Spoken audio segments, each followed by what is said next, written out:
lecture series. In the previous session, we have studied the network security unit. We have seen the cryptography concept. We have seen DES and AES algorithm, and also we have seen RSA algorithms and digital signature topics.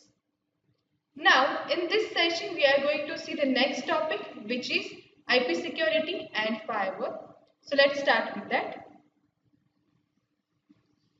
So first of all, let us see what is IP security, that is IPSEC. The IP security is an Internet Engineering Task Force standard suite of protocols between two communication points across the IP network that provide data authentication, integrity and confidentiality.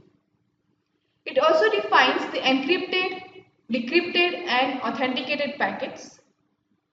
And here the protocol is needed for secure key exchange and key management which are defined in it. Let us see the uses of IP security. So the first is to encrypt application layer data. Second one is to provide security for routers sending routing data across the public internet. The third one is to provide authentication without encryption, like to authenticate that the data originates from a known sender. That means whenever the originator of the data is authenticated, it assures that the receiver receives the correct data. Next is to protect network data by setting up circuits using IPSEC tunneling, in which all data is being sent between the two endpoints which are encrypted as the virtual private network VPN connection. So these are the basic uses of IP security. This is the diagram of IP security structure, or you can say header structure. Let us understand each of these in detail. So here the first field is IP header. Then the next field is AH, that is authentication header. It provides integrity checking and anti-replay security, but not secrecy, that is no data encryption. The use of authentication header is in transport mode, which is indicated in the figure.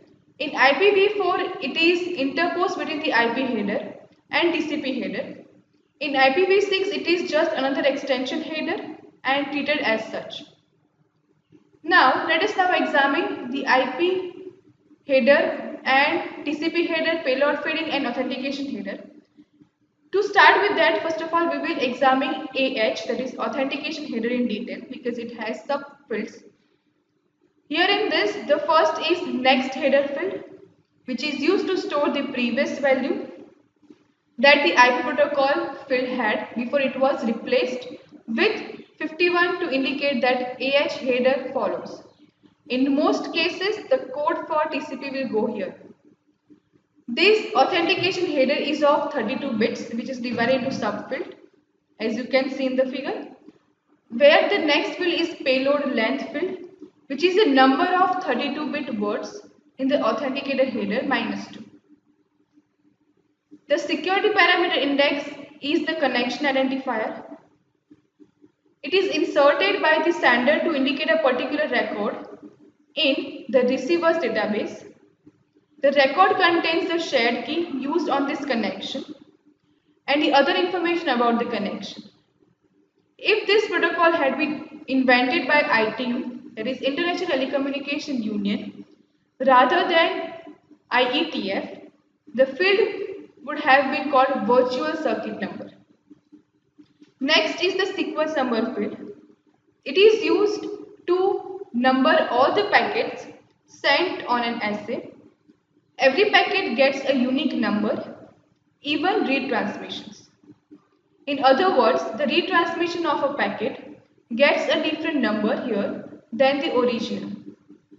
The purpose of this field is to detect replay attacks. These sequence numbers may not wrap around. If all 2^32 are exhausted, a new assay must be established to continue communication. Finally, we come to the authentication data, which is a variable length field that contains the payload's digital signature. When the assay is established, guys negotiate which signature algorithm they are going to use.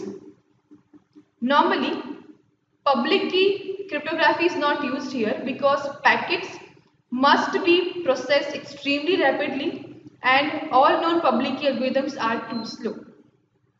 Since IP security is based on symmetric key cryptography and the sender and receiver negotiate a shared key before setting up an assay, the shared key is used to signature computation. One simple way is to compute the hash over the packet plus the shared key.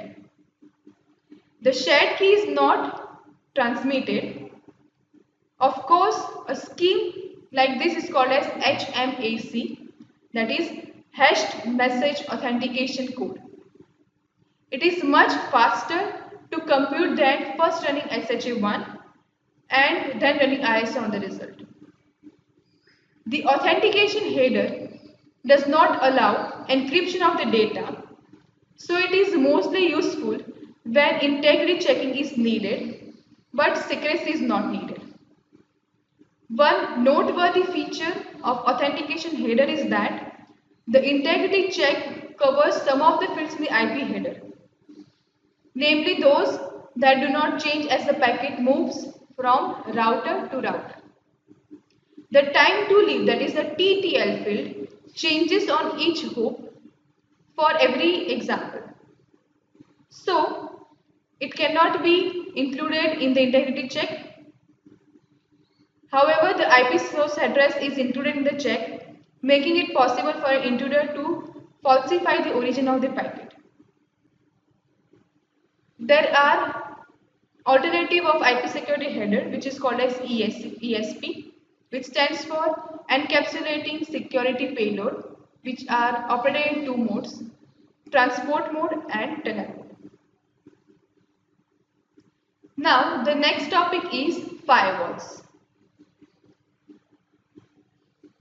So let us see what firewalls means and why it is required.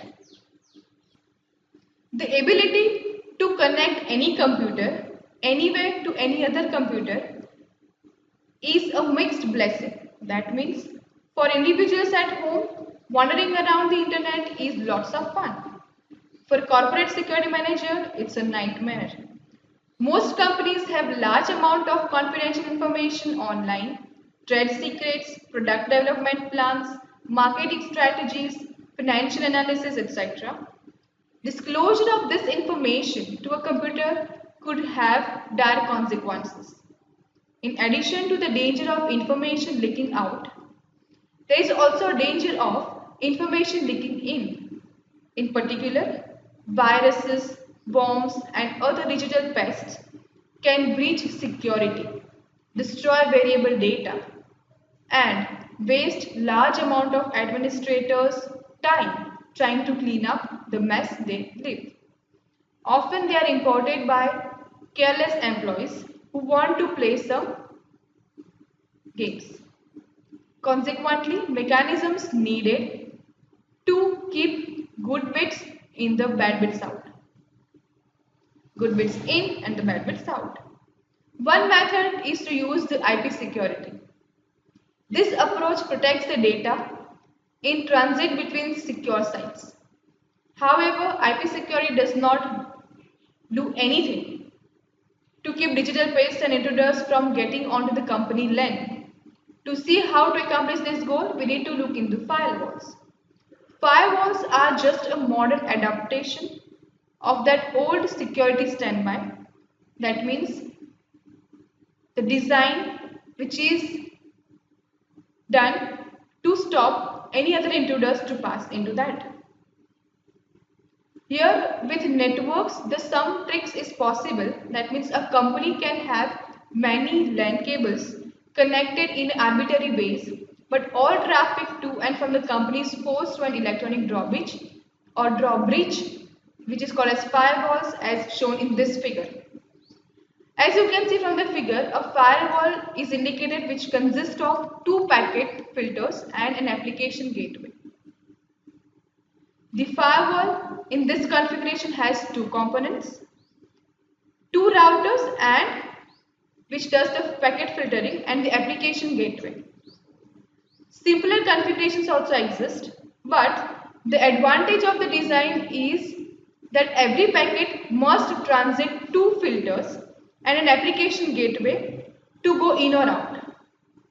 No other route exists. Each packet filter is a standard router equipped with some extra functionality. The extra functionality allows every incoming or outgoing packet to be inspected. Packets meeting some criteria are forwarded normally. Those that fail the test are dropped. In this figure, most likely the packet filter on the inside lens checks outgoing packets and one on the outside lens checks the incoming packets.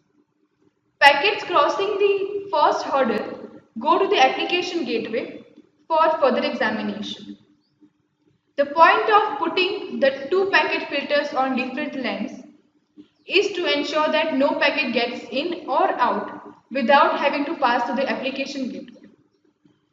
Packet filters are typically driven by tables configured by the system administrator.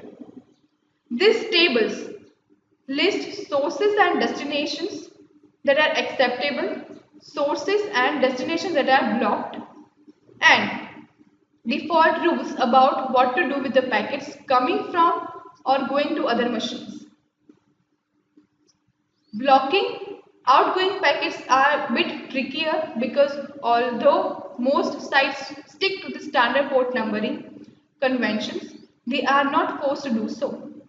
Furthermore, for some important services such as FTP, that means File Transfer Protocol, port numbers are assigned dynamically. In addition, although blocking TCP connection is difficult, blocking UDP packets is even harder because so little is known about the prior knowledge of what they will do with it. The second half of the firewall is the application gateway. Rather than just looking at raw packets, the gateway operates at the application level. A mail gateway, for example, can be set up to examine each message going in or coming out. For each one, the gateway decides whether to transmit or discard the message based on the header fields, message size, or even the content. Even if the firewall is perfectly configured, plenty of security problems can still exist. So, I hope that the concept of firewall is clear to you now and why we use it. In simple words, firewalls are used to block some particular sites for usage at institution levels or at some financial institution levels. These are the references.